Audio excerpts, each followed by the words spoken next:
live. Hi, everybody out there at the interwebs. This is the Empty Wonderland Collective's Fading Embers podcast, episode number 2. I'm Julian Bent, the creative director here at Empty Wonderland Collective, and I have with me Heather, Yo. least deserving one, and I've got Trevor. How I do? All right, family. Good Religion by the Dream Junkies. So we've actually a few months ago now. I guess it's been a couple months since it dropped, and I know that we wrote a review on that earlier. So we've had a chance to spin it a few more times, and I just wanted to. We promised them a part 2 of it, so I figured we would make good on that. And I guess it's got 12 tracks. We'll start off and talk about overall feeling of the album, and if you had any favorite track, like what was your favorite track on the joint? Why don't we start it with Heather, since we know Heather's opinions. Okay. So personally, not my favorite album, but still very solid album. I guess I thought it fell short of all the other albums I listened to. Okay. Favorite, I guess I have more like a favorite verse. Let me pull it up real quick. It's on the Going Left, and it's the first verse when he said the addiction of my past is transforming, becoming more vaporized. How is it? So I appreciated the transparency of certain songs, but I don't know, it just didn't do it for me. Okay. Yeah. Okay. That's all So, I have to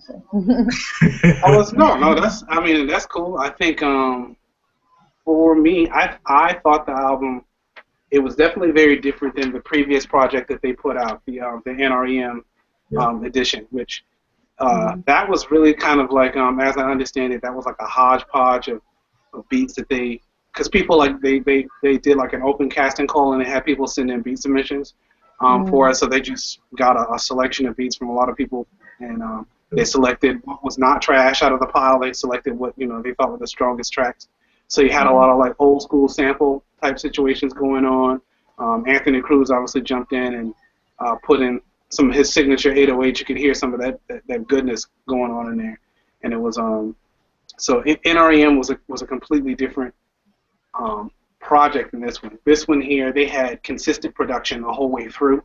The beats were done in house, and then the content obviously was a lot less mixtapey, and they tried the best they could to have a cohesive sound from start to finish. And so with that, I thought that so far as cohesion, it was more cohesive, more consistent than NREM, but NREM from a bounce perspective, from a content perspective, there was something about that I resonated with a little bit more. I didn't spin this one as many times as I spun NREM. But that said though, from what I know about Dream Junkies, and I know that they share the gospel, and there's a lot of face-to-face stuff. They connect a lot with the fans. They connect a lot with their immediate circles, the people who they have relationship with, and so they do a lot of evangelism on like a one-on-one basis, and a lot of discipleship on that basis. I mean, that's how their whole clique formed. Was Ruslan discipling Belief, and Belief discipling John, and then them all sort of coming together as a team, bringing each individual elements to it. And so the fact that you can have a group of this level of talent, because they're each individually extremely talented, that's all being birthed out of gospel discipleship is really something special. And there's really not a lot of that, I would say, in the genre where you have like a team that comes together through the body of discipleship. So from my perspective, from what I'm able to tell, the music for them is more of a springboard as opposed to, like, let's say a lamp mode, like with a JSON, or a Humble Beast with a Braille, where the lyrics are very, very explicitly gospel-centered. There's more quoting of Bible verses and things like that. For them, it's more about demonstrating their expertise in music. It's about allowing the listener to sort of feel and interject to put themselves in the situation because they like how it feels, especially that good West Coast feel. And then from that, it's like, oh, these people are legit. Like they're living what they're saying. The music, I can resonate with that. That's from my immediate culture is how they're feeling. And then if you have the opportunity of being able to speak with them face to face, you might even get a little taste of that life on life discipleship. So I think from that perspective, even though West Coast is not, there's several West Coast bands I like, but West Coast as a sound is not necessarily my primary go-to. I think that for the purpose of the album, to make sort of like a pop it in the dick, enjoy that California sound, ride to your experience type thing, I think they accomplished that. But I definitely like NREM more. My favorite track on there, I really bounce back and forth between the intro, which I thought the intro was the closest thing to me to the kind of content that I'm used to, which is more like a Humble Beats, more like a Lamp Mode, more like a Fizzle, right. That kind of thing. It was closer to that. The sound was really rich and emotional, and it was really clear that they were trying to express, good religion in that. So I really resonated with that, from like a lyrical standpoint. But like I bounce back and forth sonically in terms of like what really makes me feel good and I really enjoy it. It's like Boogeyman and I Got the Juice. Like I'm not even gonna lie, 808s on I Got the Juice were bananas. Like like the beat hits so hard, and I haven't met many people that I've like shared the album with or talked to people like online who could disagree with that. Like even if you didn't even understand what they were talking about, the production was nuts. Like, that beat was ignorant. It was so good. Yeah. Once that track start, it's just like, all right, repeat. Yeah. just repeat that sucker, man. I mean, the flow, like one of the things I noticed about them, that depending on the speed of the beat, there's a switch up in who goes first and who goes last. And the way that they did, they gave it to John, and they gave it to Ruslan, and then they gave it to Belief. I was like, that made perfect sense for that particular. Like, there's a couple of songs, you notice how they how the rhythm, how they bounce between the verses. It matches the beat. It matches the rhythm of the actual song, which is one reason I really do believe that album is made for cars. I mean, like, I'm just. It's made for the car. It's not made for home play. I mean, like not in a mean way, but it's not made to be a home play song. That is 808 approved. You put that in the car, you turn that sucker up, and you put the bass on and you ride. Like that. That's the feeling that I got from, because like whenever I go in between my routes, it's still in rotation. Like whenever I go in between my routes. And that sucker hit. Once the intro hit, and you're I was like, yep. Turn the bass to 5. like you already know what's gonna happen.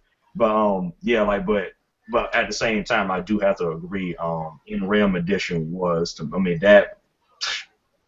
that's a hard thing to follow to me. I mean, like in Realm it was ridiculous. And.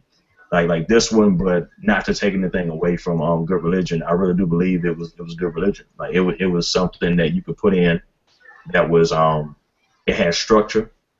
Like Julian said, it has structure. You could play it from first track to last track. You may not vibe with every song, but each one of them sonically it was everything that you need to go. If you weren't listening, you would still sit back and you could talk. And your head will still be rocking, and you feel good about it. But most definitely, my favorite tracks: intro, I Got the Juice, and Going Left. And I Got the Juice was my favorite track, but now it's Going Left. Just because when I thought the song was over, it wasn't.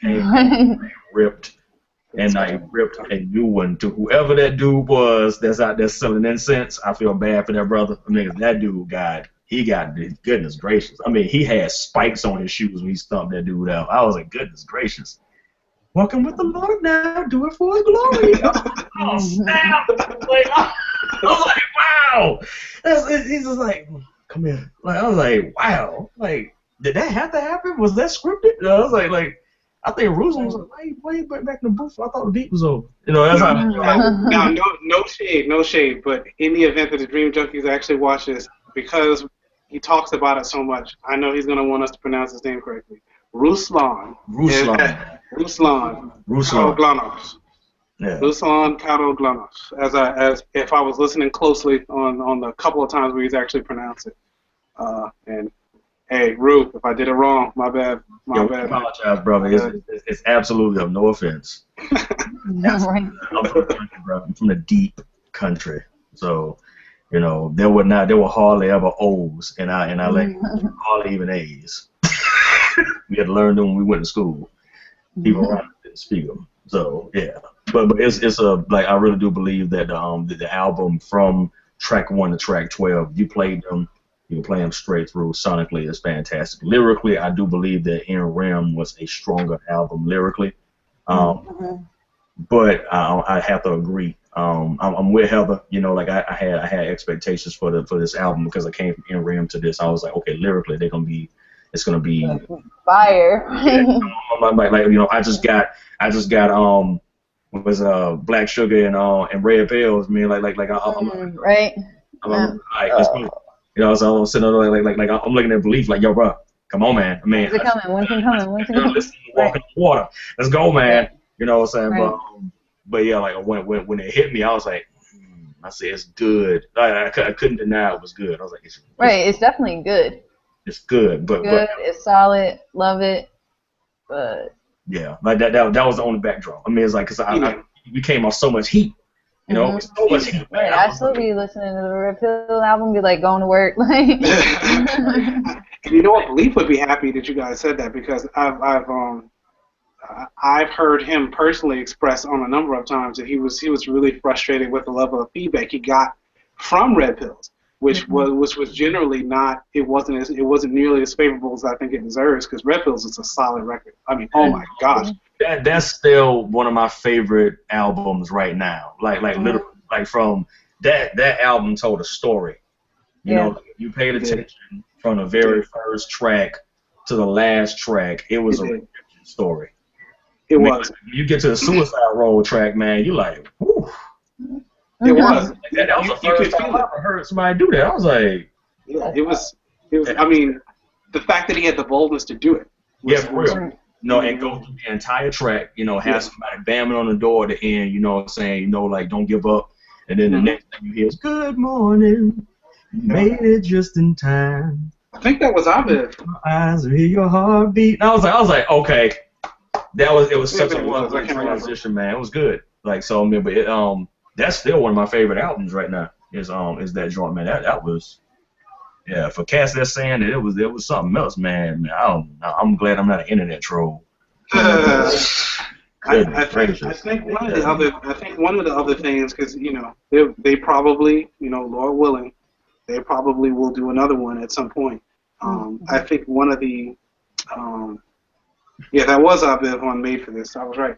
I think one of the things that they definitely were trying to test the waters out with this particular album. Like, unlike NREM, they were basically doing what they ordinarily do as individual artists. So, like, the kind of snaps that Belief would do on his own on NREM, you heard the similar kind of snaps on Red Pills. It was Belief basically being himself, but not necessarily being part of a collective. The same thing with John. When John did Soul Rebel, you heard pretty much the same John that you had on NREM, you heard on Soul Rebel, just maybe, you know, a year and a half older, more life experience and stuff like that. But you were getting basically the same John Gibbs on both. And then with Ruslan, I think it's similar. Like what you got on Do For One with Ruslan and what you got on NREM.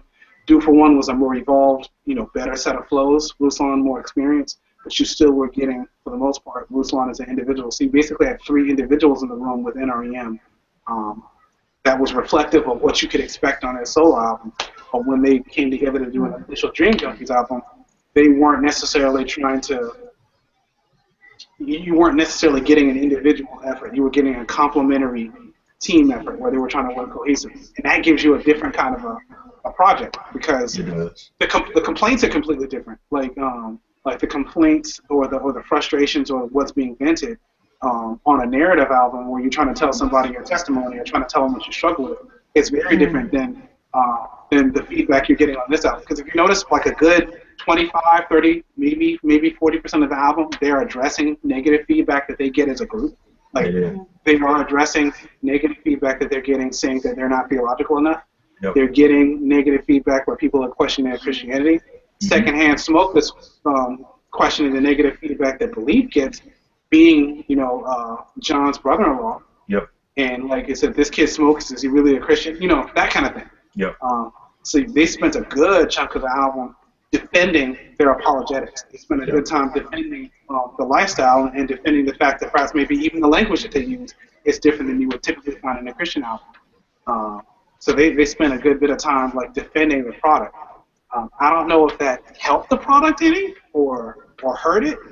At the very least, I think they had. I mean, like now that you say that, I don't even think about it like that, man. Like I think they had to do that. Like the you go to Showbiz and listen to that. It sounds like a real aloof song, but it's actually speaking about integrity. Like Ruslan talks about. He's like, can we start the show on time? It's like I would like to be able to have the EQ and stuff like that set before everybody comes in, so it won't be like squeaking everywhere when we get on. And they're like, yeah, we'll have you a check. And he's like, so check's gonna be in the mail in a week or so? You're like, okay, right. It's all over the place. And then Belief comes in the end, and he addresses the John's him being married to John's sister. He's like, yeah, he said, nah, John's sister is your baby mama? He said, nah. He said, "No, John's my wife, man. There's nothing love, nothing." I said, like that particular flow, it was pretty cool because it's like I said, I really do believe that this album to them is quite close to the chest, which I know, like in Ram, you just feel they were just like they had a chip on their shoulder, man. Like they had a different chip though.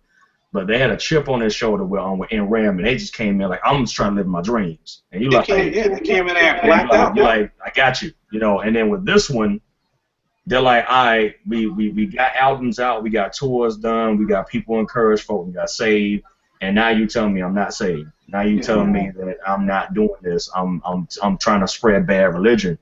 Here's some good religion. I'm telling you that I'm actually showing you a good view. I'm telling you that my view may not be your view. Like I said, we were talking about earlier, I'm from the East Coast, born and raised, has never, like been to the West Coast, not really a big fan. No offense, people that's on the West Coast, but just I'm a Southern kid, man. Like the East Coast, but it was made for the West Coast, and you can feel that, the beats, the vibe, it's like windows down, if you got a convertible. A drop top back. It's that. You can put it on medium volume and roll down the road. With the wind hitting you. That's how it feels. I don't got it over here. We got pollen. So I'm just getting real. We got pollen bad over here. I can't do that. So I can't let my windows down too much. Too many insects out there, man. I can't do that cruising. Like that's ours is windows up. Like windows up. And it has to thump through the windows. That's how that's normally how we experience music. Right when the windows down and top back. Yeah. Too many mosquitoes for that, especially during the summertime. Too much mosquitoes for that. Exactly. What I'm saying? We got the Zika and all the rest of this stuff going on right now, man. We good. It's not as bad in Baltimore. It's not as bad in Baltimore, but you can't. There's like a no amplified music type thing. So like the police might dig on you if John too loud, way more than further down there. But down here, man, if it's about like a little bit darker than normal down here, they'll give you a ticket and they'll see, man. Like they don't play that, man. They're like, oh, we can't see your face, ticket. So yeah, like we can't. Yeah, like so, I do believe that that album was quite cohesive. I mean, like let's say it was not as traditional, so to speak, as the other albums, but I do believe like from track 1 to track 12 that they made sure that it was cohesive, and I will give them that. Yeah. Cool. Well, then what we'll do then is we'll move. We've got about 60 seconds left in the broadcast. We'll About 2 minutes actually. What we're gonna do is we're gonna move into the final segment of if we could do it again. All right. If we could do it again. If we could do it again. So if in this segment here, what we do is we talk about the project, and we talk about like if the artist could go through the album and do it again, what would you think they could do differently that perhaps might improve it? We'll start with Heather, and then we'll go to Trevor, and then I'll close this. Let's see. I think like what Trevor was saying like earlier about lyrically, like lyrically it was solid. The sound, very much like what you're talking about, Julian. Like you can tell like it's aimed towards a certain audience. But once again, like Belief's Red Pills, that album just like really set the bar really high for me. And I would like to see more of that story. I guess like that's the kind of albums I like anyways. Like on Red Pills, like you got that story, and I feel like I didn't so much get a story. So not as much a concept album as their individual 3 albums, because each of their individual albums were very much concept albums. Exactly. Yeah. Gotcha. All right, Joe. Well, I would say, honestly, I mean, like the way that the album is structured and in the context that we talked about it being in, there's not really a whole lot. I really do believe they all had fire in them when they got to this. So, you know, like I can't really say. Let me see. I mean, matter of fact, yeah, I would say I would agree with Heather on that. You know, like the that it will reflect more in their lyrics, like the fire that they had, because it was I think for the beat's sake and for the flow of the album's sake, you can kind of feel them kind of pull back a little bit, just a little bit. But most definitely, if they just went in, you know, I think it would have been a lot better. But that's the only thing I could think of. Yeah. All right, cool. I think let's see. I think that for me, if they did the album again, I would like to hear them defend what they're doing less. I don't think that to me, it didn't add any value to the album for like transparency's sake, for authenticity. For you to have 3 tracks on the album where you are pretty viscerally defending what you do, I think that maybe it's something that could have been accomplished in 1, maybe 1.5.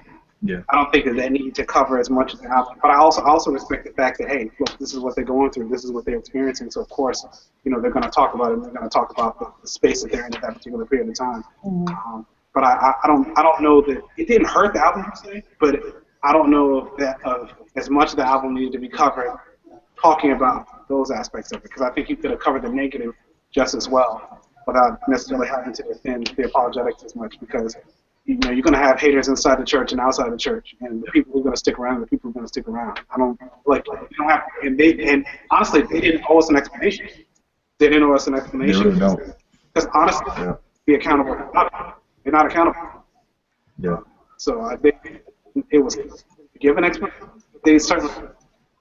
I would have liked less of apologetic. I would have liked Jay Gibbons. I wouldn't have Gibbons feature at all, because I think that John and Belief and Jay Gibbons, I think that the 3 of them have a very special chemistry. Even though I know it was a Good Religion album, but I've heard Jay collaborate with Belief on Fly Exam on Jay's album. Belief jumped on So Fly, and that was one of the hottest tracks I've heard in the genre. Like that was one of Belief's best verses. Even Belief said that was like one of his favorite verses at a particular period of time. So I love that chemistry, and I love when Jay and John get together and they do stuff. Their chemistry is really great. So it would have been great to see all of them on one track where Jay Gibbons is not the voicemail like he was on NREM, but is actually, you know, featuring some bars on there. I would have loved to have seen that go down, especially since Jay Gibbons features on some of the album art as well, on like the inside jacket or whatever. I was like, well, if he's hanging out with him, because I know it's John's cousin and everything like that, but you know, they could have got the kid on the album. I don't know. But those are probably what I would have like to see. I would less defense, add a little Jay Gibbons to it. That would have been pretty fun. But that's not what happened. But if I had to do it again, that's how it would have gone. Anybody, show of hands, and we'll do this by show of hands, and then we'll close. Who would recommend the album to a friend? Any friend? I still recommend it. Yeah. Right. Yeah, hands down. Yeah. Cool. It would definitely be recommended, man. Man, like I said, it is a top down, or windows down here. It's a windows down, top down cruise track. Like they said they wanted it to be the soundtrack for you accomplishing your dreams. I really do believe they meant that. I do. I'm saying like it is. You can have it on while you're writing. You can have it on while you're doing while you're running. You can have it on, if you're preparing for something. It's a steady flow of sound, like that you can get in you in music. Like I said, acoustically, sonically, it is 808 approved. It's ready to go. So yeah, absolutely. Yeah. Cool. All right, team and audience. This was the Fading Embers podcast, episode 2, brought to you by Empty Wonderland Collective. We have just reviewed the Dream Junkies Good Religion album. It is available today on the King's Dream Entertainment website. It is available on Amazon.com. It's available on iTunes, Google Play, anywhere where the stuff is digital. You will be able to see links to where you can purchase the album down below in the comments, and then maybe a bubble here off to the side. You'll also be able to it go depends over to on whether or not he's going to actually do everything. I'm put the bubble in. So here, in this corner, in this particular area, you will be able to go to their YouTube page and follow these wonderful guys. Right here. Belief has a blog up here that goes to the Belief in Fatherhood, his own personal video blog. And then down here at the bottom, My Day is a Full-Time Rapper. Ruslan has his own blog, so you'll be able to have all that lovely access as well. Cool. All right. How you can follow us on Facebook.com, Facebook.com/Empty Wonderland Collective. On Twitter, we're Empty Wonderland, and then on Tumblr, it's EmptyWonderland.tumblr, Empty Wonderland Collective.com, and then we're also on Instagram, Empty Wonderland Collective. Something like that, like what? Like all over. And that's also down below in the description for anybody want to know. He said it will be downloadable. Hold him to that. Peace, y'all.